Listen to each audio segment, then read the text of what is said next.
بسم اللہ الرحمن الرحیم۔ السلام علیکم۔ ایک یہودی مسلمانوں کی بستی کے پاس سے گزر رہا تھا۔ اس نے دل ہی دل میں سوچا کہ کیوں نہ مسلمانوں کے دلوں میں دین اسلام کے بارے میں کچھ شکوک و شبہات ڈالے جائیں، جس سے یہ اپنے دین سے دور ہو جائیں۔ اس نے یہ فیصلہ کیا اور بستی میں داخل ہو گیا اور ڈھونڈنے لگا کہ میں کس کو اپنے جال میں پھنساؤں۔ پھر اس کے دل میں یہ خیال آیا کہ پہلے میں کسی ان پڑھ اور کسی جاہل انسان سے بات کرتا ہوں اور اسے اپنے شکنجے میں پھنساتا ہوں۔ اس نے ایک چرواہے سے بات کی۔ اسے ایک چرواہا ملا اور اس نے چرواہے کو کہا کہ قرآن میں کچھ متشابہات ہیں، یعنی ایک ہی بات کو بار بار دہرایا گیا ہے، ایک آیت کئی دفعہ آئی ہے۔ کیوں نہ اگر قرآن کی وہ آیات نکال دی جاتی تو قرآن مزید آسان ہو جاتا اور قرآن کو یاد کرنے میں آسانی ہوتی۔ اور اس نے چرواہے کے سامنے اپنے آپ کو مسلمان ظاہر کیا کہ میں بھی مسلمان ہوں، لیکن ہمارے قرآن میں معاذ اللہ یہ خامی ہے۔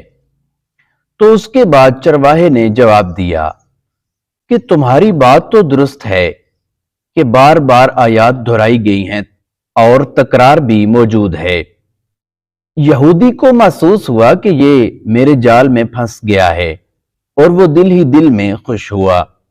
چرواہے نے کہا کہ تم کیا کہتے ہو کہ قرآن میں متشابہات ہیں اور تکرار والی آیات ہیں جو بار بار آئی ہیں، انہیں نکال دینا چاہیے۔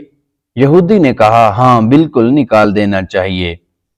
چرواہے نے کہا کہ تمہاری دو آنکھیں ہیں، تمہارے دو پاؤں ہیں، تمہارے دو کان ہیں اور تمہارے دو ہی ہاتھ ہیں، ان دونوں میں بھی تکرار موجود ہے۔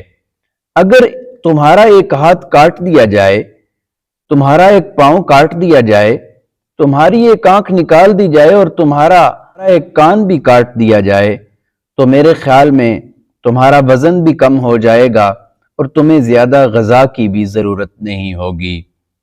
یہودی اٹھ کھڑا ہوا اور ایک جانب چل دیا اور سوچنے لگا کہ جن کے جاہل چرواہے اس طرح کے ہیں، ان مسلمانوں کو میں مار نہیں دے سکتا، نہ ہی شکست دے سکتا ہوں۔ اس کے ارادے دھرے کے دھرے رہ گئے۔